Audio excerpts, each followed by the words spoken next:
سورہ ملک میں اللہ نے کیا فرمایا کہ اللہ نے تمہیں بنایا، موت اور زندگی کو بنایا، وہ دیکھنا چاہتا ہے تم میں سے زیادہ اچھا عمل کون کرتا ہے۔ وَهُوَ الْعَزِيزُ الْغَفُورُ، اور وہ زبردست غالب بھی ہے، گناہگاروں کو سزا دے سکتا ہے۔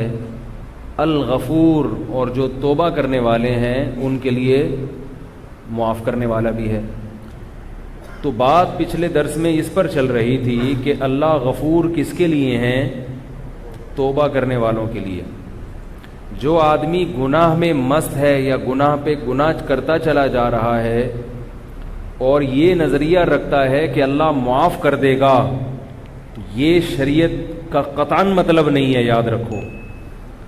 یہ گویا شریعت کے ساتھ مذاق اڑا رہا ہے، کیونکہ اللہ تعالیٰ نے اگر گناہ کی ہمیں اجازت دی ہوتی تو یہ جو 1,24,000 پیغمبر کہا جاتا ہے کہ اتنی تعداد میں پیغمبر آئے، ان کے آنے کا مقصد فوت ہو جائے گا۔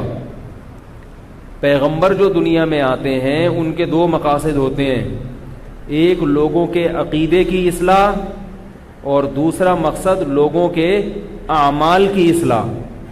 بات آ رہی ہے سمجھ میں؟ عقیدہ بھی درست کر دیا جائے ان کا اور عمل بھی درست کر دیا جائے۔ عقیدہ بھی درست کرنا چاہیے اور عمل بھی۔ یہ الگ بات ہے کہ عقیدے کی اہمیت عمل سے زیادہ ہے، لیکن عمل کی اہمیت بھی کم نہیں ہے، کیونکہ قرآن و حدیث سے یہ بات ثابت ہے بہت سے صحیح عقیدے والے لوگ بھی جہنم کی آگ میں جائیں گے۔ بلکہ قرآن و حدیث سے یہ بھی ثابت ہے، صحیح بخاری کی، صحیح مسلم کی حدیث ہے کہ بہت سے نماز پڑھنے والے اور روزہ رکھنے والے بھی جہنم میں جائیں گے۔ نہیں آ رہی میرا خیال ہے بات؟ یعنی صرف نماز کا پڑھ لینا بھی کافی نہیں ہے۔ آج لوگوں نے عمل کو بہت ہلکا سمجھ لیا ہے، ہلکا سمجھ لیا۔ کوئی کر لے ٹھیک ہے، نہیں کرے کہتے ہیں اللہ معاف کرنے والا ہے یار، اور عقیدے کا تو حساب ہی الگ ہے۔ تو عقیدے کو ٹھیک کرنا آسان ہے، عقیدہ نام ہے نظریات کا۔ آپ دل میں صحیح عقیدہ رکھ لیں اور زبان سے اس کا اقرار کر لیں تو عقیدہ صحیح ہوگی۔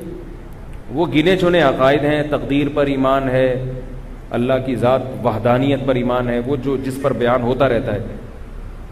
آگے مسلمان کے لیے جو بڑا مسئلہ ہے وہ کیا ہے؟ عمل ہے، عمل میں ڈنڈی مار لیتا ہے۔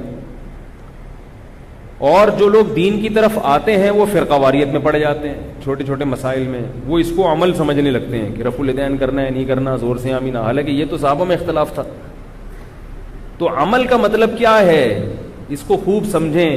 کبیرہ گناہوں سے اجتناب اور فرائض اور واجبات کی پابندی۔ ایک کبیرہ گناہ بھی اگر زندگی میں ہے تو معاملہ بہت خطرناک ہے۔ آپ یہ نہیں کہہ سکتے کہ میں جہنم میں نہیں جاؤں گا، نہیں کہہ سکتے آپ، کیونکہ ایک بھی کبیرہ گناہ ہے تو حدیث سے پتہ چلتا ہے کہ بعض دفعہ ایک کبیرہ گناہ پر اللہ نے جہنم کی نظر کیا ہے۔ یہ بات احادیث سے ثابت ہے۔ تو ہم وہ حدیثیں تو لے رہے ہیں جس میں بار بار ہے اللہ غفور الرحیم ہے، وہ حدیثیں نہیں لے رہے جس میں اللہ کے رسول نے فرمایا کہ کبیرہ گناہ کی بنیاد پہ جہنم میں ڈالا گیا۔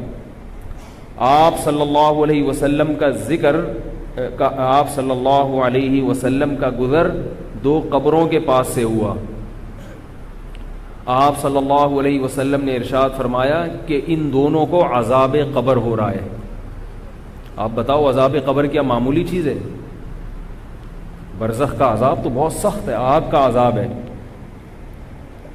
ان دونوں کو عذاب قبر ہو رہا ہے، اور فرمایا وما يعذبان من کبیر، کوئی ایسی بڑی چیز نہیں ہے جس کی بنیاد پر ان کو عذاب ہو رہا ہے۔ الا وہما کبیران او کما قال صلی اللہ علیہ وسلم، فرمائے لیکن وہ حقیقت میں کیا ہیں؟ وہ کبیرہ ہیں۔ کیا مطلب؟ یہ ایسا گناہ کیا کرتے تھے جو کبیرہ تھا، تبھی تو عذاب ہو رہا ہے نا، صغیرہ پہ عذاب نہیں ہوتا، کبیرہ پہ عذاب ہوتا ہے۔ فرمایا لیکن عرف میں اس کو کبیرہ سمجھا نہیں جاتا، اس جرم کو ہلکا سمجھا جاتا ہے۔